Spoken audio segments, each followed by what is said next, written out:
ನಮಸ್ಕಾರ ಕದಂಬ ನ್ಯೂಸ್ಗೆ ಸ್ವಾಗತ. ನಾನು ಸೋನಿಕಾ ಸುದೇಶ್. ಮೊದಲಿಗೆ ಮುಖ್ಯಾಂಶಗಳು. ಕರ್ನಾಟಕ ಯುವ ರಕ್ಷಣಾ ವೇದಿಕೆಯ ಗ್ರಾಮಕ್ಕೆ ಮೂಲ ಸೌಕರ್ಯವನ್ನು ಕಲ್ಪಿಸುವ ಕುರಿತು ಜಿಲ್ಲಾಧಿಕಾರಿಗಳಿಗೆ ಮನವಿ. ಜಿಲ್ಲಾ ತಂಬಾಕು ನಿಯಂತ್ರಣ ಕಾರ್ಯಕ್ರಮದ ಅಡಿಯಲ್ಲಿ ಗುಲಾಬಿ ಆಂದೋಲನ ಕಾರ್ಯಕ್ರಮ. ಬೀದರ್ ಜಿಲ್ಲೆಯ ಔರ ತಾಲೂಕಿನ ಕೌಠಾಬಿ ಗ್ರಾಮದಲ್ಲಿ ಶ್ರೀ ಮಹಾತ್ಮ ಬೊಮ್ಮೆಗುಂಡೇಶ್ವರ ಅವರ 46ನೇ ಜಾತ್ರಾ ಮಹೋತ್ಸವ.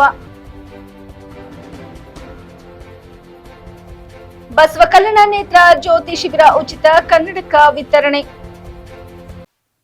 ಸುದ್ದಿಯ ವಿವರಗಳು. ಕರ್ನಾಟಕ ಯುವ ರಕ್ಷಣಾ ವೇದಿಕೆಯ ಜಿಲ್ಲಾ ಅಧ್ಯಕ್ಷ ಬಸವರಾಜ್ ತುಬಕಿ ಅವರ ನೇತೃತ್ವದಲ್ಲಿ ಹೀರ್ಬಾಗೇವಾಡಿ ಗ್ರಾಮದ ಜನರಿಂದ ಗ್ರಾಮಕ್ಕೆ ಮೂಲ ಸೌಕರ್ಯವನ್ನು ಕಲ್ಪಿಸಬೇಕೆಂದು ಜಿಲ್ಲಾಧಿಕಾರಿಗಳಿಗೆ ಮನವಿಯನ್ನು ನೀಡಲಾಯಿತು. ಹೌದು ವೀಕ್ಷಕರೇ, ಬೆಳಗಾವಿಯ ಜಿಲ್ಲೆಯ ಹೀರ್ಬಾಗೇವಾಡಿ ಗ್ರಾಮ ಜನರಿಗೆ ಸರಿಯಾಗಿ ದಾರಿ ಇಲ್ಲದೆ ಪರದಾಡುವ ಪರಿಸ್ಥಿತಿ ಉಂಟಾಗಿದೆ. ಗ್ರಾಮದ ಜನರು ಸಾಕಷ್ಟು ಬಾರಿ ಸಂಬಂಧಪಟ್ಟ ಅಧಿಕಾರಿಗಳಿಗೆ ದೂರನ್ನು ನೀಡಿದ ಕೂಡ ದಾರಿ ಕಾಣದಾಗಿದೆ. ಹೀರ್ಬಾಗೇವಾಡಿಯಲ್ಲಿ ನಿರ್ಮಾಣವಾಗಿರುವ ಅಶೋಕ್ ಟೋಲ್ ಪ್ಲಾಜಾದವರಿಂದ ಬರಬೇಕಾದ ಸವಲತ್ತುಗಳಿಂದ ವಂಚಿತರಾಗಿದ್ದಾರೆ. ಟೋಲ್ ಪ್ಲಾಜಾದವರು ಅಲ್ಲಿನ ಜನರಿಗೆ ಅನುಕೂಲಕ್ಕೆ 2 ಬದಿ ಸರ್ವಿಸ್ ರಸ್ತೆ ಹಾಗೂ ಗಟರ್ ನಿರ್ಮಾಣ ಮಾಡದ ಕಾರಣ ಅಪಾರ ಜೀವ ಹಾನಿ ಉಂಟಾಗಿದೆ. ರೈತರು ಹೊಲಗಳಿಗೆ ಹೋಗಲು ಹರಸಾಹಸ ಪಡಬೇಕಾಗಿದೆ. ದುರ್ಗದ ಹಳ್ಳದಲ್ಲಿ ಕಟ್ಟಚಾರಕ್ಕೆ ಎಂಬಂತೆ ಸಣ್ಣ ಗೋಡೆ ಕಟ್ಟಿ ಬ್ರಿಡ್ಜ್ ನಿರ್ಮಾಣ ಮಾಡಿದ್ದು, ಅದರಿಂದ ಮಳೆಗಾಲದಲ್ಲಿ ಅಂತೂ ರಸ್ತೆ ದಾಟಲು ಹರಸಾಹಸ ಪಡಬೇಕು. ವಯಸ್ಸು ಆದವರು ಮಾತ್ರ ಈ ರಸ್ತೆ ದಾಟಲು ಸಾಧ್ಯವಿಲ್ಲ. ಹಳ್ಳದಲ್ಲಿ ನೀರು ನಿಂತು ತೊಂದರೆ ಆಗುತ್ತದೆ. ಈ ಸಂದರ್ಭದಲ್ಲಿ ಕರ್ನಾಟಕ ಯುವ ರಕ್ಷಣಾ ವೇದಿಕೆಯ ಉಮೇಶ್ ರೊಟ್ಟಿ, ಉಪಾಧ್ಯಕ್ಷರು ಅಡಿಯಪ್ಪ ಪಾಟೀಲ್, ತಾಲೂಕಾ ಅಧ್ಯಕ್ಷರು ಸಮೀವುಲ್ಲಾ ಸನ್ನದಿ, ಸಂಘಟನಾ ಕಾರ್ಯದರ್ಶಿ ಜ್ಯೋತಿಬಾ, ಸಂಘಟನಾ ಜಿಲ್ಲಾ ಕಾರ್ಯದರ್ಶಿ ರಚನಾಯಕ್ ಪಾಟೀಲ್, ಉಪಾಧ್ಯಕ್ಷರು ಮಂಜುನಾಥ್ ಖಾನಾಪುರಿ, ರಾಜ್ಯ ಕಾರ್ಯದರ್ಶಿ ರಾಘವೇಂದರ್ ಗೌಡರ್, ಕಾರ್ಯದರ್ಶಿ ಸಂತೋಷ್ ಉಪ್ಪಾರ್, ಕಾರ್ಯಾಧ್ಯಕ್ಷರು ಸಹಜಾದ್ ಅಲಿ, ಕಾರ್ಯದರ್ಶಿ ಹಾಗೂ ಗ್ರಾಮದ ಗುರಿ ಹಿರಿಯರು, ಗ್ರಾಮದ ಮುಖಂಡರು ಭಾಗಿಯಾಗಿದ್ದರು. ಆ ಕಡೆಯಿಂದ ಸ್ಪೀಡ್ಲೆ ಬಂದರೆ ಆಕ್ಸಿಡೆಂಟ್ ಆಗ್ತಾ ಇದೆ. ಇದು ಬಿಟ್ಟು ಇದ್ರ ಬದಿಗೆ ಬೇರೆ ಒಂದು ಪ್ಲೇನ್ ರೋಡ್ ಆದ್ರೆ ದಾಟಿ ಹೋಗ್ಲಿಕ್ಕೆ ಇಲ್ಲ. ಪ್ಲೇನ್ ನಮಗೆ ರೋಡ್ ಬೇಕಾದ್ರೆ ಬ್ರಿಡ್ಜ್ ಮಾಡಿ ಮಾಡಬೇಕು. ಅದು ಈ ಥರ ಗಟ್ರೆ ಒಳಗೆ ಕೊಡೋದ್ರಿಂದ ಪ್ಲೇನ್ ಕೊಟ್ಟರೆ ಯಾಕಂದ್ರೆ ಮತ್ತೆ ಬಾಬುಗೌಡ ರಸ್ತೆ ಹಿರೇಬಾಗೇವಾಡಿಯಿಂದ ಬೆಂಡಿಗೇರಿ ಮತ್ತು 10 ರಿಂದ 15 ಹಳ್ಳಿಗಳನ್ನ ಸಂಪರ್ಕ ಕಲ್ಪಿಸುವಂಥ ರಸ್ತೆ. ಇದು ಟೋಲ್ ನಾಕಾ ಆದಾಗಿನಿಂದ ಇಲ್ಲಿಯವರೆಗೆ ಇದಕ್ಕೆ ಸಪ್ರೇಟ್ ಆದಂಥ ವ್ಯವಸ್ಥೆಯನ್ನು ಮಾಡಿಲ್ಲ. ಈ ಬರುವಂಥ ರಸ್ತೆಯನ್ನು ಇದಕ್ಕೆ ಕೂಡಿಸಿಲ್ಲ. ಇಲ್ಲಿ ಕಟ್ ಮಾಡಿಕೊಂಡು ತಮ್ಮ ಮಾಡೋದ್ರ ಬದಲಿಗೆ ತಮ್ಮ ಟೋಲಿನ ಲಾಭಕ್ಕೋಸ್ಕರ ಸರ್ವಿಸ್ ರಸ್ತೆಯನ್ನು ಕಟ್ ಮಾಡಿ ಬರುವಂಥ ಜನರನ್ನು ತಮ್ಮ ಟೋಲ್ ರಸ್ತೆಗೆ ಬರುವಂಥ ಉದ್ದೇಶವನ್ನು ಇಟ್ಟುಕೊಂಡು ಒಂದು ದುರುದ್ದೇಶದಿಂದ ರೈತರನ್ನ, ಹಳ್ಳಿಗಳಿಗೆ ಹೋಗುವಂಥ ಜನಸಾಮಾನ್ಯರನ್ನ, ಈ ಊರಿನ ಕುಲಕಸುಬಾದಂತಹ ರೈತರು ಏನಿದಾರೋ, ನಾಡಿನ ಬೆನ್ನೆಲುಬಾದಂತಹ ರೈತರು ಎಲ್ಲರೂ ಈ ಸೈಡ ಹೆಚ್ಚಿನ ಭೂಮಿಯನ್ನು ಹೊಂದಿದ್ದಾರೆ. ಅವರು ಬಾಗೇವಾಡಿಯಿಂದ ಈ ರೋಡ್ಗೆ ಹೋಗ್ಬೇಕಂದ್ರೆ ತಮ್ಮ ಜೀವ, ತಮ್ಮ ದನಕರಗಳನ್ನ ಎಲ್ಲನೂ ಕೈಯಲ್ಲಿ ಒತ್ತೆ ಇಟ್ಕೊಂಡು ಹೋಗುವಂಥ ಪರಿಸ್ಥಿತಿ ಅದ. ಎಷ್ಟೇ ಸಾರಿ ಮನವಿ ಮಾಡಿದರೂ ಯಾವುದೇ ಒಬ್ಬ ಅಧಿಕಾರಿ ಆಗಲಿ, ಶಾಸಕರಾಗಲಿ, ಸಂಸದರಾಗಲಿ ಇದರ ಬಗ್ಗೆ ಗಮನ ಹರಿಸಿದೆ. ಏನೋ ಒಂದು ಮನವಿಯನ್ನು ಕೊಡ್ತಾ ಇದ್ದಾರೆ, ಮಾಡ್ತಾ ಇದ್ದೀವಿ, ಹೋಗ್ತಾ ಇದ್ದೀವಿ ಅನ್ನುವಂಥ ವ್ಯವಸ್ಥೆಯಲ್ಲಿದ್ದಾರೆ. ಆದರೆ ಇನ್ನು ಬರೋ ದಿನಮಾನಗಳಲ್ಲಿ ದಯಮಾಡಿ ಆ ರೀತಿ ಆಗೋದು ಸರಿ ಅನಿಸೋದಿಲ್ಲ. ಯಾಕಂದ್ರೆ ನಾವು ಇದನ್ನು ಸಂಪೂರ್ಣವಾಗಿ ವೈಯಕ್ತಿಕ ಅಂತ ತಿಳ್ಕೊಂಡು ಈ 4 ಹಳ್ಳಿಯ ಗ್ರಾಮಸ್ಥರನ್ನ ಮತ್ತು ಬಾಗೇವಾಡಿಯ ಸಂಪೂರ್ಣ ಜನತೆಯ ಬೆಂಬಲದೊಂದಿಗೆ ಈ ರಸ್ತೆ ಹೋರಾಟಕ್ಕೆ ಇಳಿಯೋಕ್ಕೆ ಸಿದ್ಧರಾಗಿದ್ದೀವಿ. ಮತ್ತು ಇದನ್ನು ನೀವು ಆದಷ್ಟು ಟೈಮ್ ಬಾಂಡ್ ಮಾಡಿದ್ಲೇ ಅತಿ ಶೀಘ್ರದಲ್ಲಿ ಮಾಡಿಕೊಡ್ಬೇಕಂತೇಳಿ ಈ ಮೂಲಕ ಅಧಿಕಾರಿಗಳಲ್ಲಿ ಮತ್ತು ಇಲ್ಲಿಯ ಸ್ಥಳೀಯ ಶಾಸಕರು, ಸಚಿವರು ಇರೋ ಕಾರಣ ದಯಮಾಡಿ ಮೇಡಮ್ ತಮ್ಮಲ್ಲಿ ವಿನಂತಿ, ತಾವು ಇದನ್ನು ವೈಯಕ್ತಿಕವಾಗಿ ಪರಿಗಣನೆ ತಗೊಂಡು ನಿಮ್ಮ ಕ್ಷೇತ್ರದ ಜನ ನಿಮ್ಮನ್ನು ಓಟ್ ಹಾಕಿ ನಿಮ್ಮನ್ನು ಆಶೀರ್ವದಿಸಿದಂಥ ಜನತೆಗೆ ಆಗುವ ಪ್ರಾಣಹಾನಿ, ತೊಂದರೆಗಳು ಮತ್ತು ನಿಮ್ಮ ಕ್ಷೇತ್ರ ಜಾನುವಾರುಗಳ ಜೀವ ಹಾನಿಗಳನ್ನ ಆಗ್ತಾ ಇದ್ದಾವ, ಅವನ್ನ ಗಮನದಲ್ಲಿಟ್ಟುಕೊಂಡು ತಾವು ಮುಂಚೂಣಿಯಲ್ಲಿ ನಿಂತುಕೊಂಡು ಈ ಕೆಲಸವನ್ನು ಮಾಡಿಕೊಡ್ಬೇಕಂತೇಳಿ ತಮ್ಮಲ್ಲಿನೂ ವಿನಂತಿ ಮಾಡಿಕೊಡ್ತೀವಿ. ನಾವು ಬರೇ ಈ ಟೋಲ್ ನಾಕ ಯಾವಾಗ ಪ್ರಾರಂಭ ಆಗಿದೆ ಅಲ್ಲಿಂದ ಇಲ್ಲಿವರೆಗೆ ಇವರಿಗೆ ಸಪ್ರೇಟ್ ಆದಂಥ ಹಾದಿ ಇಲ್ಲ ಸರ್. ಮೊದಲಿತ್ತು ಸರ್. ಮೊದಲು ಇದು ಹೈವೇ ಇದ್ದಾಗ ಸಿಂಗಲ್ ರೋಡ್ ಇತ್ತು, NH4 ಇದ್ದಾಗ ಇವ್ರಿಗೆ ಸಪ್ರೇಟ್ ಹಾದಿ ಇತ್ತು. ಈಗ ಇದನ್ನ ಆದ ನಂತರ KEB ವರೆಗೆ ಸರ್ವಿಸ್ ರಸ್ತೆ ಅದ ಇವ್ರಿಗೆ. KEB ಇಂದ ಇಲ್ಲಿ ಇದನ್ನ ಮುಂದೆ ಇದನ್ನು ರೋಡ್ ಕಟ್ ಮಾಡ್ಯಾರ. ಅಂದ್ರೆ ಇವ್ರಿಗೆ ಬರುವಂತ ಫಾಯ್ದೆ ಕಟ್ ಆಗ್ತದೆ ಅನ್ನೋ ಕಾರಣಕ್ಕಾಗಿ ಅವ್ರ ಜೀವ ಹೋಗ್ಲಿ ಅಥವಾ ಅವ್ರ ಆಸ್ತಿ ಹಾಳಿ ಆಗಲಿ ಏನಾಗಲಿ ಒಟ್ಟು ತಮ್ಮ ಬರುವಂತ ಲಾಭ ಬರಬೇಕು ಅನ್ನೋ ಉದ್ದೇಶಕ್ಕಾಗಿ ಟೋಲ್ ನಾಕಾದವ್ರು ಮಾಡಿದಂತ ಒಂದು ಷಡ್ಯಂತ್ರ. 1000 ವಿದ್ಯಾರ್ಥಿಗಳು ಈ ಒಂದು ಶಾಲೆಯಲ್ಲಿ ವ್ಯಾಸಂಗ ಮಾಡುತ್ತಿದ್ದಾರೆ. ಸುಮಾರು 20 ಹಳ್ಳಿಗಳಿಂದ ವಿದ್ಯಾರ್ಥಿಗಳು ಇಲ್ಲಿ ವ್ಯಾಸಂಗಕ್ಕಾಗಿ ಬರುತ್ತಿದ್ದಾರೆ. ಇಲ್ಲಿ ರಸ್ತೆ ದಾಟುವುದು ಬಹಳಷ್ಟು ಕಠಿಣವಾದ ಕಾರ್ಯ ಇರುವುದರಿಂದ ನಾವು ಶಿಕ್ಷಕರು ಇಲ್ಲಿ ಪಕ್ಕದಲ್ಲಿ ನಿಂತು ದಿನಾಲೂ ದಾಟಿಸುವಂಥದ್ದು ನಾವೆಲ್ಲ ಶಿಕ್ಷಕರು ಮಾಡುತ್ತಿದ್ದು, ನಮಗೆ ತಮ್ಮ ವತಿಯಿಂದ ಈ ಓವರ್ ಬ್ರಿಡ್ಜ್ ಆಗಲಿ ಅಥವಾ ಅಂಡರ್ ಗ್ರೌಂಡ್ ಆಗಲಿ ಒಂದೇನಾದರೂ ರಸ್ತೆಯನ್ನು ಸುರಕ್ಷಿತವಾಗಿ ನಮ್ಮ ಮಕ್ಕಳಿಗೆ ದಾಟಲು ಅನುಕೂಲ ಮಾಡಿ ಕೊಟ್ಟರೆ ಎಲ್ಲ ಒಂದು ಒಳ್ಳೆಯದಕ್ಕತಿ ನಾವು ಒಳ್ಳೆಯ ಶಿಕ್ಷಣ ಕೊಡುವಲ್ಲಿ ಕೆಲಸ ನಿರ್ವಹಿಸ್ತಾ ಇದ್ದೇವೆ. ಈ ಸಂಚಾರ ವ್ಯವಸ್ಥೆ ನಮ್ಮನ್ನು ಭಾಳಷ್ಟು ತೊಂದರೆಗೀಡು ಮಾಡಿದೆ ಮತ್ತು ಪಾಲಕರಿಗೂ ಕೂಡ ಈ ಮಕ್ಕಳು ಹೇಗೆ ದಾಟ್ತಾರೋ ಏನು ಅನ್ನುವಂಥ ಆತಂಕದಲ್ಲಿರೋರು. ಒಂದು ನಮ್ಮ ಆಸೆ, ನಮ್ಮ ಮುಖ್ಯವಾದ ಒಂದು ಆಸೆ ಇಡೀ ನಮ್ಮ ಸಂಸ್ಥೆಯ ಮುಖ್ಯಸ್ಥರು ಹಾಗೂ ಎಲ್ಲ ನಿರ್ದೇಶಕರ ಪರವಾಗಿ ಎಲ್ಲ ಮುಖ್ಯೋಪಾಧ್ಯಾಯರ ಪರವಾಗಿ ನಾವು ಒಂದು ದೊಡ್ಡ ವಿನಂತಿ ಮಾಡಿಕೊಳ್ಳೋದು, ನಮಗೆ ಒಂದು ಓವರ್ ಬ್ರಿಡ್ಜ್ ಮತ್ತು ಅಥವಾ ಅಂಡರ್ ಗ್ರೌಂಡ್ ಒಂದು ಹೋಗಲು ದಾರಿ ಮಾಡಿಕೊಡಬೇಕೆಂದು ಸರ್ಕಾರಕ್ಕೆ ಮತ್ತು ನಿಮ್ಮ ಮೂಲಕ ನಾನು ಕೇಳಿಕೊಳ್ಳುತ್ತೇನೆ. ಸರ್, ಮೊದಲು ಎಷ್ಟು ಜನ ಯಾರಿಗಾದರೂ ನೀವು ಮಾಡಿದ್ರ ರೋಡ್ ಬೇಕಂತ? ಯಾವುದಾದ್ರು ದಿವಂಗತ ಸುರೇಶ್ ಅಂಗಡಿ ಸಾಹೇಬರಿಗೆ ಮನವಿ ಕೊಟ್ಟಿದ್ದೀವಿ. ಆ ನಂತರ ಮೊದಲಿನ ಎಲ್ಲ ಇಲಾಖೆಗೂ ನಾವು ಕೊಟ್ಕೊಂಡು ಬಂದ ನಮ್ಮ ಸಂಸ್ಥೆಯವರು ಆ ನಿಟ್ಟಿನಲ್ಲಿ ಅರ್ಜಿಗಳನ್ನು ಸಲ್ಲಿಸಿದರು. ಆದರೆ ಇನ್ನೂ ಅವು ಕಾರ್ಯರೂಪಕ್ಕೆ ಬಂದಿದೆ. ಜಿಲ್ಲಾ ತಂಬಾಕು ನಿಯಂತ್ರಣ ಕಾರ್ಯಕ್ರಮ ಅಡಿಯಲ್ಲಿ ಗುಲಾಬಿ ಆಂದೋಲನ ಕಾರ್ಯಕ್ರಮಕ್ಕೆ ಕರ್ನಾಟಕ ಪಬ್ಲಿಕ್ ಪ್ರೌಢಶಾಲೆ ಚಂದಾಪುರದಲ್ಲಿ ಗುಲಾಬಿ ಆಂದೋಲನ ಕಾರ್ಯಕ್ರಮ ಹಮ್ಮಿಕೊಳ್ಳಲಾಯಿತು. ಕಾರ್ಯಕ್ರಮದ ಉದ್ದೇಶ ಕುರಿತು ತಾಲೂಕಾ ಆರೋಗ್ಯ ಶಿಕ್ಷಣಾಧಿಕಾರಿ ಮಹೇಶ್ ಅವರು ಮಾತನಾಡಿ, ತಂಬಾಕು ಸೇವನೆಯಿಂದ ಆಗುವ ಹಾನಿಗಳ ಕುರಿತು ಹಾಗೂ ತಂಬಾಕು ಮಾರುವ ಅಂಗಡಿಗಳ ಮಾಲೀಕರಿಗೆ ಅರಿವು ಮೂಡಿಸುವ ಕಾರ್ಯಕ್ರಮ ಹಮ್ಮಿಕೊಳ್ಳಲಾಯಿತು. ಶಾಲೆಯ ಕಾಂಪೌಂಡ್ನಿಂದ 100 ಗಜದ ವೇಳೆಗೂ ತಂಬಾಕು ಮಾರಾಟ ಮಾಡುವ ಅಂಗಡಿಗಳಿರಬಾರದು. 18 ವಯಸ್ಸಿನ ಒಳಗಿನ ಮಕ್ಕಳಿಗೆ ತಂಬಾಕು ಪದಾರ್ಥಗಳನ್ನು ಮಾರಾಟ ಮಾಡಬಾರದು. ಸಾರ್ವಜನಿಕ ಸ್ಥಳಗಳಲ್ಲಿ ಧೂಮಪಾನ, ಗುಟ್ಕಾ ತಿನ್ನಬಾರದು ಎಂದು ಅದರ ಬಗ್ಗೆ ಮಾಹಿತಿ ನೀಡಿ ವಿದ್ಯಾರ್ಥಿಗಳಿಗೆ ಜಾಗೃತಿ ಮೂಡಿಸಲಾಯಿತು. ತರುವಾಯ ಗ್ರಾಮದಲ್ಲಿ ವಿದ್ಯಾರ್ಥಿನಿ ಇವರಿಂದ ಗ್ರಾಮದಲ್ಲಿ ಘೋಷಣೆಗಳನ್ನು ಕೂಗುತ್ತಾ ಜಾಗೃತಿ ಮೂಡಿಸಲಾಯಿತು. ಸದರಿ ಕಾರ್ಯಕ್ರಮದಲ್ಲಿ ಜಿಲ್ಲಾ ತಂಬಾಕು ನಿಯಂತ್ರಣ ಕೋಶ ಕಲಬುರಗಿಯ ಸೋಷಿಯಲ್ ವರ್ಕರ್ ಆರತಿ ಧನಶ್ರೀ ಅವರು ಉಪಸ್ಥಿತರಿದ್ದರು. ಶಾಲೆಯ ಮುಖ್ಯ ಗುರುಗಳು, ಇತರ ಶಿಕ್ಷಕರು ಹಾಗೂ ಇತರ ಸಿಬ್ಬಂದಿಗಳು ಭಾಗವಹಿಸಿದರು.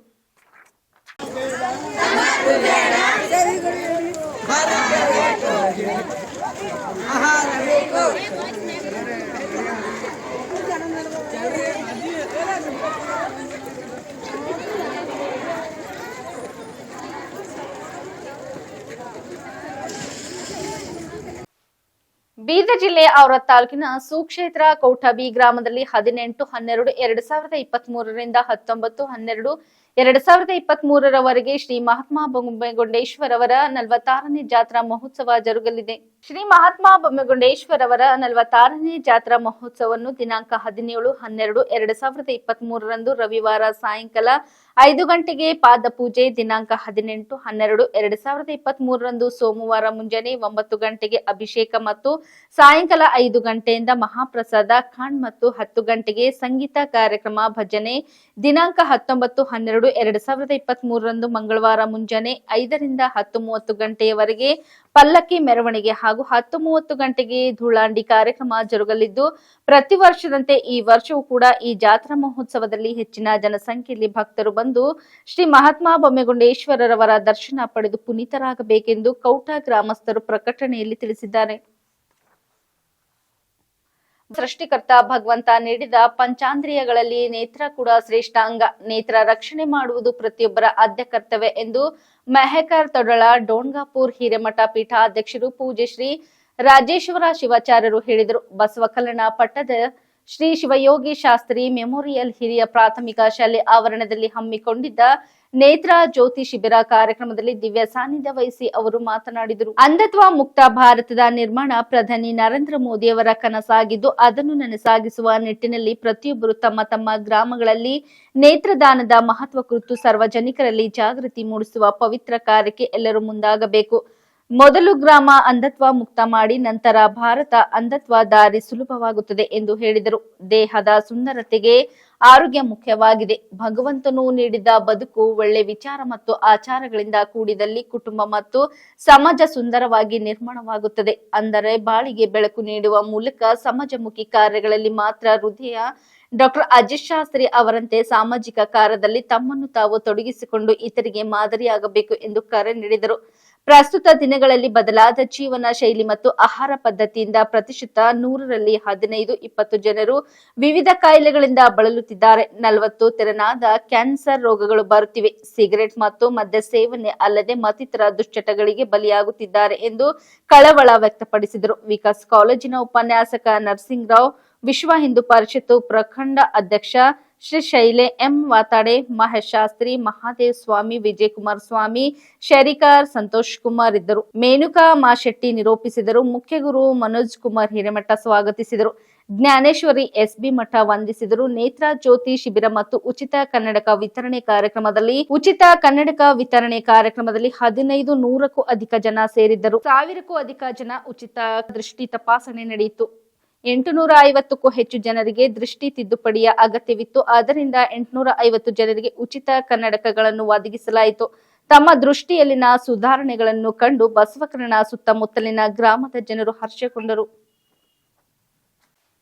ಭಾಲ್ಕಿ ತಾಲೂಕಿನ ಜಾಂತಿ ಗ್ರಾಮದಲ್ಲಿ ನಿರ್ಮಾಣವಾಗುತ್ತಿರುವ ಶ್ರೀರಾಮ ದೇವಸ್ಥಾನದ ವೀಕ್ಷಣೆ ಮಾಡಲಾಯಿತು. ಹಾಗೂ ಜನವರಿ 22ರಂದು ದೇವಸ್ಥಾನದ ಮೂರ್ತಿ ಪ್ರತಿಷ್ಠಾಪನಾ ಕಾರ್ಯಕ್ರಮದ ಪೂರ್ವ ತಯಾರಿ ಸಭೆ ನಡೆಸಲಾಯಿತು. ಈ ಸಂದರ್ಭದಲ್ಲಿ ದೇವಸ್ಥಾನದ ನಿರ್ಮಾಣ ಮಾಡುತ್ತಿರುವ ಡಾಕ್ಟರ್ ಸೋಮನಾಥ್ ಪಾಟೀಲ್, ಬಿಜೆಪಿ ಜಿಲ್ಲಾ ರೈತ ಮೋರ್ಚಾದ ಅಧ್ಯಕ್ಷರಾದ ಶ್ರೀ ಸಂಜೀವ್ ಕುಮಾರ್ ಪಾಟೀಲ್ ಜಾಂತಿ ಹಾಗೂ ಊರಿನ ಹಿರಿಯರು ಉಪಸ್ಥಿತರಿದ್ದರು. ಬೆಳಗಾವಿ ಸುವರ್ಣ ವಿಧಾನಸೌಧದಲ್ಲಿ ನಡೆಯುತ್ತಿರುವ ಚಳಿಗಾಲ ಅಧಿವೇಶನದಲ್ಲಿ ಮಾನ್ಯ ಮುಖ್ಯಮಂತ್ರಿಗಳು ಉತ್ತರ ಕರ್ನಾಟಕದ ಅಭಿವೃದ್ಧಿ ಮತ್ತು ರಾಜ್ಯದಲ್ಲಿನ ತೀವ್ರ ಬರಗಾಲದ ವಿಷಯದಲ್ಲಿ ಚರ್ಚಿಸುವ ಸಂದರ್ಭದಲ್ಲಿ ಉತ್ತರ ಕರ್ನಾಟಕ, ಅದರಲ್ಲಿ ಬೀದರ್ ಭಾಗದ ರೈತರ ಸಮಸ್ಯೆ ಹಾಗೂ ಇನ್ನು ಹೆಚ್ಚಿನ ಅಭಿವೃದ್ಧಿ ಮಾಡಬೇಕಾದ ವಿಷಯ ಕುರಿತು ಸವಿಸ್ತರವಾಗಿ ಬೀದರ್ ದಕ್ಷಿಣ ಕ್ಷೇತ್ರದ ಶಾಸಕ ಡಾ ಶೈಲೇಂದ್ರ ಬೆಲ್ದಾಳೆ ವಿವರಿಸಿದರು. ಮಾನ್ಯ ಅಧ್ಯಕ್ಷರೇ, ರಾಜ್ಯದ ಮುಖ್ಯಮಂತ್ರಿಗಳು ಬರಗಾಲ ಹಾಗೂ ಉತ್ತರ ಕರ್ನಾಟಕ ಬಗ್ಗೆ ಸವಿಸ್ತರವಾಗಿ ಮಾತಾಡಿದರು. ಅದರಲ್ಲಿ ನಮ್ಮ ರಾಜ್ಯ ಬರಗಾಲಿನಿಂದ ತತ್ತರಿಸಿದೆ. ನಾನು ವಿನಂತಿ ಮಾಡ್ಕೊಂಡು, ರೈತರಿಗೆ ಈಗ ಪ್ರೈವೇಟ್ ಲೋನ್ ತಗೊಂಡಿರ್ತಾರೆ, ಅವರು ಲೇವಾದೇವಿ ಸಂಸ್ಥೆದ್ರು ಪ್ರೈವೇಟ್ ಯಾರು ಕೊಟ್ಟಿರ್ತಾರೆ, ಬಹಳಷ್ಟು ಜನ ತೊಂದರೆ ಕೊಡ್ತಾರೆ. ಸ್ವಲ್ಪ ದಿನ ಅದ್ರ ಮೇಲೆ ಸ್ವಲ್ಪ ತಡೆ ಹಿಡಿಬೇಕು. DCC ಬ್ಯಾಂಕ್ಲಿಂದ ನೋಟಿಸ್ ಬರ್ತದೆ ರೈತರಿಗೆ ಹಣ ಕಟ್ರಿ ಅಂತ. ಯಾಕಂದ್ರೆ ರೈತರ ಜೇಬಲ್ಲಿ ದುಡ್ಡಿಲ್ಲ, ಬರಗಾಲಿದೆ.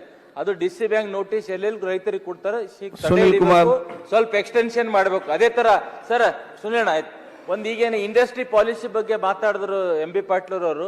ಪ್ರತಿ SEZ ಬಗ್ಗೆ ಉತ್ತರ ಕರ್ನಾಟಕದಲ್ಲಿ, ಕಲ್ಯಾಣ ಕರ್ನಾಟಕದಲ್ಲಿ SEZ ಇಂಡಸ್ಟ್ರೀಸ್ ಅವ್ರು ಅನೌನ್ಸ್ ಮಾಡಿದೆ. SEZ ಮಾಡಿದ್ರೆ ಸುಮಾರು ಜನ ಅಟ್ರಾಕ್ಟ್ ಆಗ್ತಾರೆ. ಮತ್ತೊಂದು ಸರಿ ಕಲ್ಯಾಣ ಕರ್ನಾಟಕದಲ್ಲಿ ನಾನು ತಾಲೂಕಾ ವೈಸ್ ಹಣ ಹಂಚಿಕೆ ಆಗಬೇಕು, ವಿಧಾನಸಭಾ ವೈಸ್. ಆದ್ರೆ ಅನ್ಯಾಯ ಸರ್. ಮತ್ತೆ multi village water supply scheme ಬಗ್ಗೆ ಮಾನ್ಯ ಮುಖ್ಯಮಂತ್ರಿಗಳು ಯಾವುದೇ ಊರಿ ಮಾನ್ಯ ಅಧ್ಯಕ್ಷರೇ ನಮ್ಮ ವಿಧಾನಸಭಾ ಅನೌನ್ಸ್ ಮಾಡ್ಬೇಕಂತ ವಿನಂತಿ ಮಾಡ್ಕೋತೀವಿ. ತುಮಕೂರಿನಲ್ಲಿ ವಿವಿಧ ಬೇಡಿಕೆ ಈಡೇರಿಕೆಗಾಗಿ ಗ್ರಾಮೀಣ ಅಂಚೆ ನೌಕರರ ಅನಿರ್ದಿಷ್ಟ ಅವಧಿ ಮುಷ್ಕರ, ಬೃಹತ್ ಪ್ರತಿಭಟನೆ. ಕೇಂದ್ರ ಸರ್ಕಾರದ ಅಡಿಯಲ್ಲಿ ಬರುವ ಅಂಚೆ ಇಲಾಖೆಗೆ ಗ್ರಾಮೀಣ ಭಾಗದಲ್ಲಿ ಕಾರ್ಯನಿರ್ವಹಣೆ ಮಾಡುತ್ತಿರುವ ಗ್ರಾಮೀಣ ಅಂಚೆ ನೌಕರರ ಸಂಬಳ, ಪಿಂಚಣಿ, ವೈದ್ಯಕೀಯ ನೆರವು ಸೇರಿದಂತೆ ವಿವಿಧ ಬೇಡಿಕೆಗಳನ್ನು ಈಡೇರಿಸುವಂತೆ ಆಗ್ರಹಿಸಿ ತುಮಕೂರಿನಲ್ಲಿ ಅಖಿಲ ಭಾರತ ಗ್ರಾಮೀಣ ಅಂಚೆ ನೌಕರರ ಸಂಘ ಹಾಗೂ ರಾಷ್ಟ್ರೀಯ ಗ್ರಾಮೀಣ ಅಂಚೆ ನೌಕರರ ಸಂಘದ ವತಿಯಿಂದ ಅನಿರ್ದಿಷ್ಟ ಅವಧಿ ಮುಷ್ಕರ ಹಾಗೂ ಬೃಹತ್ ಪ್ರತಿಭಟನೆ ನಡೆಸಲಾಯಿತು. ಜಿಲ್ಲಾಧಿಕಾರಿಗಳ ಕಚೇರಿ ಬಳಿ ಇರುವ ಜಿಲ್ಲಾ ಕೇಂದ್ರ ಅಂಚೆ ಕಚೇರಿ ಬಳಿ ಮುಷ್ಕರ ನಡೆಸುತ್ತಿದ್ದ ಗ್ರಾಮೀಣ ಅಂಚೆ ನೌಕರರ ಮೆರವಣಿಗೆಯ ಮೂಲಕ ಟೌನ್ ಹಾಲ್ ಮಾರ್ಗವಾಗಿ ಗಾಂಧಿನಗರದಲ್ಲಿರುವ ಅಧೀಕ್ಷಕರು ಕೇಂದ್ರ ಅಂಚೆ ಕಚೇರಿ ತುಮಕೂರು ವಿಭಾಗ ಕಚೇರಿಯವರೆಗೂ ಪ್ರತಿಭಟನಾ ಮೆರವಣಿಗೆ ನಡೆಸಿ ಅನಿರ್ದಿಷ್ಟ ಅವಧಿ ಮುಷ್ಕರ ನಡೆಸಿದರು. ಇದೇ ವೇಳೆ ಅಖಿಲ ಭಾರತ ಗ್ರಾಮೀಣ ಅಂಚೆ ಕಚೇರಿ ನೌಕರರ ಸಂಘದ ಜಿಲ್ಲಾ ವಿಭಾಗೀಯ ಅಧ್ಯಕ್ಷ ಶಾಂತಕುಮಾರ್ ಅವರು ಮಾತನಾಡಿ, ಗ್ರಾಮೀಣ ಭಾಗದಲ್ಲಿನ ಕಾರ್ಯನಿರ್ವಹಣೆ ಮಾಡುತ್ತಿರುವ ಅಂಚೆ ನೌಕರರ ಒತ್ತಡದಲ್ಲಿ ಕರ್ತವ್ಯ ನಿರ್ವಹಣೆ ಮಾಡುತ್ತಿದ್ದು ಅನೇಕ ಸಂಕಷ್ಟಗಳ ನಡುವೆ ಇದ್ದರೆ ಗ್ರಾಮೀಣ ಭಾಗದ ಅಂಚೆ ನೌಕರರಿಗೆ 4 ಗಂಟೆಗಳ ಅವಧಿ ವಿಸ್ತರಣೆ ಮಾಡಿ 8 ಗಂಟೆಗಳ ಕೆಲಸ ನೀಡಬೇಕು. ಕಾರ್ಯನಿರ್ವಹಣೆ ಗಣಗುಣವಾಗಿ ಸಂಬಳ, ಪಿಂಚಣಿ, ವೈದ್ಯಕೀಯ ವಿಮೆ ಸೌಲಭ್ಯ ಸೇರಿದಂತೆ ಅನೇಕ ಬೇಡಿಕೆಗಳನ್ನ ಈಡೇರಿಸುವಂತೆ ಹಲವು ವರ್ಷಗಳಿಂದ ಮನವಿ ಮಾಡುತ್ತಾ ಬಂದಿದ್ದರು. ಕೇಂದ್ರ ಸರ್ಕಾರ ಅದಕ್ಕೆ ಮನ್ನಣೆ ನೀಡುತ್ತಿಲ್ಲ ಎಂದು ತಮ್ಮ ಆಕ್ರೋಶ ಹಾಕಿದರು. ಮುಷ್ಕರದ ಸಂದರ್ಭದಲ್ಲಿ ಎನ್ಯು ಜೆಡಿಎಸ್ ವಲಯ ಕಾರ್ಯದರ್ಶಿ ಬಂಡೋ ಜೀರಾವ್, ವಿಭಾಗೀಯ ಕಾರ್ಯದರ್ಶಿ ಸತ್ಯನಾರಾಯಣ್, ಎಐಜಿಡಿಎಸ್ಯು ಕಾರ್ಯದರ್ಶಿ ಕುಮಾರಸ್ವಾಮಿ, ಜಗದೀಶ್, ಶಾಂತಕುಮಾರ್ ಸೇರಿದಂತೆ ಅನೇಕರು ಉಪಸ್ಥಿತರಿದ್ದರು. ಶಾಂತಯ್ಯ ಅಂತ ನಾನು ಏನು ಈ ತುಮಕೂರು ವಿಭಾಗದ ಗ್ರಾಮೀಣ ಅಂಚೆ ನೌಕರರ ಒಬ್ಬ ಎಐಜಿಡಿಎಸ್ನ ನಾನು ಅಧ್ಯಕ್ಷನಾಗಿ ಇಲ್ಲಿ ಕಾರ್ಯನಿರ್ವಹಿಸ್ತಾ ಇದ್ದೀನಿ.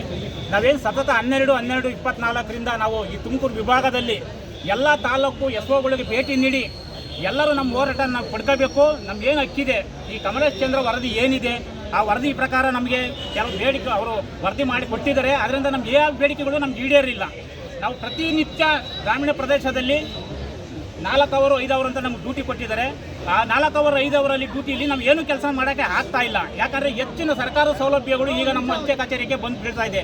ಆದ್ದರಿಂದ ಅವ್ರು ಕೊಟ್ಟಿರೋ ಕೆಲಸದ ಒತ್ತಡದಲ್ಲಿ ಮಾಡೋಕ್ಕಾಗ್ತಿಲ್ಲ. 4 ಅವರ್ 5 ಅವರ್ ಏನೇನು ಕೊಟ್ಟಿದ್ದಾರೆ ಅದ್ರಲ್ಲಿ ಮಾಡೋಕ್ಕಾಗ್ತಾ ಇಲ್ಲ. ನಮಗೇನಂದರೆ ಮೊದಲನೇ ಬೇಡಿಕೆ ನಮಗೆ ಯಾವುದೇ ಕಾರಣಕ್ಕೂ 8 ಅವರ್ ಡ್ಯೂಟಿ ಕೊಡಬೇಕು. ಯಾಕಂದರೆ ಅವು ಈ ಎತ್ತಿನ ಒತ್ತಡದಲ್ಲಿ ಇಲ್ಲಿ ಕಾಯಿಲೆಗಳೆಲ್ಲ ಬರೋಕ್ಕೆ ಸ್ಟಾರ್ಟ್ ಆಗ್ತಾ ಇದ್ದಾವೆ. BP, ಶುಗರ್ ಈ ಥರ ಕಾಯಿಲೆಗಳು ಬರ್ತಾ ಇದ್ದೀವಿ. ಯಾಕಂದರೆ ಪ್ರತಿನಿತ್ಯ ಆಫೀಸ್ಗಳ ಮುಂದೆ ಜನಸಂದಣಿ ಇರ್ತದೆ. ನಾವು ಕೆಲಸ ನಿರ್ವಹಿಸೋಕೆ ಆಗ್ತಾ ಇಲ್ಲ. ಕೆಲವು BOಗಳಲ್ಲಿ 3 ಕೆಲಸ ಒಬ್ಬೊಬ್ಬರೇ ವರ್ಕರ್ ಮಾಡಬೇಕಾಗ್ತದೆ. ನಮ್ಮ ಏನು ಗ್ರಾಮೀಣ ಅಂಚೆ ನೌಕರರಿದ್ದಾರೆ 3 ಕೆಲಸ ಒಬ್ಬರೇ ಮಾಡಬೇಕಾಗ್ತಾ ಇದೆ. ಇತ್ತ ಜನಗೂ ಸಂಪರ್ಕನೂ ಮಾಡಬೇಕು. ಅವ್ರಿಗೇನು ಬರ್ತಾರೆ ಅವರಿಗೆಲ್ಲ ಕೊಡಬೇಕು, ಮತ್ತು ಹಳ್ಳಿಗೆ ಹೋಗಬೇಕು, ಮತ್ತು ಬ್ಯಾಗ್ ತರಬೇಕು, ಹಳ್ಳಿಗಳೆಲ್ಲ ಲೆಟ್ರ್ಗಳನ್ನೆಲ್ಲ ಹಂಚಬೇಕು. ಇಷ್ಟು ಕೆಲಸದ ಒತ್ತಡ ಇದೆ. ಒಬ್ಬೊಬ್ಬರೇ ಒಂದೊಂದು BOದಲ್ಲಿ ಇದ್ದಾರೆ. ಅವು ಇಷ್ಟು ಕೆಲಸ ಒತ್ತಡ ಇದ್ರೂ ನಮಗೆ ಯಾವ ಒಂದು ಅನುಕೂಲನೂ ಕೊಡ್ತಿಲ್ಲ. ಯಾಕಂದ್ರೆ ಏನೇ ತೊಂದರೆ ಆದರೂ ಮೆಡಿಕಲ್ಲು ಇದಿಲ್ಲ, ಮೆಡಿಕಲ್ ಕೊಡ್ತಿಲ್ಲ, ನಮ್ಮ ಫ್ಯಾಮಿಲಿಗೆ ಮೆಡಿಕಲ್ ಕೊಡ್ತಿಲ್ಲ. ಮತ್ತು ಹೊಸದಾಗಿ ಸೇರಿರೋವಂಥವ್ರು ಹಳಬರು ತಾರತಮ್ಯ ಇದೆ. ಇದರಲ್ಲಿ ಸ್ಯಾಲ್ರಿ ತಾರತಮ್ಯ ಇದೆ. ಅವ್ರಿಗೇನಂದರೆ ನಮಗೆ ಆ ಒಂದು ಕಾರಣದಿಂದ 12, 24, 36 ಏನು ಒಂದು ಇನ್ಕ್ರಿಮೆಂಟ್ ಇದೆ, 12ಕ್ಕೆ 1, 24ಕ್ಕೆ 2, 36ಕ್ಕೆ 3 ಇನ್ಕ್ರಿಮೆಂಟ್ ಕೊಟ್ಟರೆ ಹಿರಿಯರಿಗೆ ಒಂದು ಅನುಕೂಲ ಆಗ್ತದೆ. ರಿಟೈರ್ಡ್ ಆಗಿ ಹೋಗೋರಿಗೆ ಅಂತ ಒಂದು ಅನುಕೂಲ ಆಗ್ತದೆ. ಅದನ್ನು ನಾವು ಕಡ್ಡಾಯವಾಗಿ ಕೇಳ್ತಾ ಇದ್ದೀವಿ, ಕೊಟ್ಟೇ ಕೊಡಬೇಕು ಅಂತೇಳಿ. ಮತ್ತು ಗ್ರ್ಯಾಚ್ಯುಟಿ 5 ಲಕ್ಷ ಬರೀ ಕೈಯಲ್ಲಿ ಹೋಗ್ತಾ ಇದ್ದೀವಿ. ನಾವು ಏನು ಕೊಡ್ತಾ ಇಲ್ಲ. ನಮಗೆ ಇಷ್ಟು ವರ್ಷ ಸರ್ವಿಸ್, ನಮಗೆಲ್ಲ ಸರ್ಕಾರದಲ್ಲೂ 60 ವರ್ಷ ಸರ್ವಿಸ್ ಇದ್ದರೆ ನಮ್ಗೆ 65 ವರ್ಷ ದುಡಿಬೇಕು. ಈಗಿನ ಒಂದು ವಿದ್ಯಮಾನದಲ್ಲಿ ಈಗಿನ ಕಾಯಿಲೆ ಕಸಾಲೆಗಳಲ್ಲಿ ಯಾರು ನಾವು ಕೆಲಸ ಮಾಡೋಕ್ಕಾಗಲ್ಲ. 65 ವರ್ಷ ನಾವು ಸರ್ವಿಸ್ ಕೊಡಬೇಕು. ಯಾವ ರೀತಿ ಕೊಡಬೇಕು? ಆದ್ದರಿಂದ ನಮ್ಗೆ ಯಾವುದೇ ಒಂದು ಮೆಡಿಕಲ್ ಸೌಲಭ್ಯ ಇಲ್ಲ. ಹೆಚ್ಚಿನಾಗಿ ನಮ್ಮ ಹೆಣ್ಮಕ್ಳು ಹೆಚ್ಚಿನಾಗಿ ಕೆಲಸ ಮಾಡ್ತಾ ಇದ್ದಾರೆ BOಗಳಲ್ಲಿ. ಎಲ್ಲರಿಗೂ ಅವ್ರಿಗೆ ಏನೇನು ಅನುಕೂಲ ಆಗ್ತದೆ ಅಂತ ಎಲ್ಲ ಸೌಲಭ್ಯಗಳು ಕೊಡಬೇಕು. ಮನವಿಯನ್ನು ನಾನು ಇವತ್ತು ಪಡೆದಿದ್ದೇನೆ.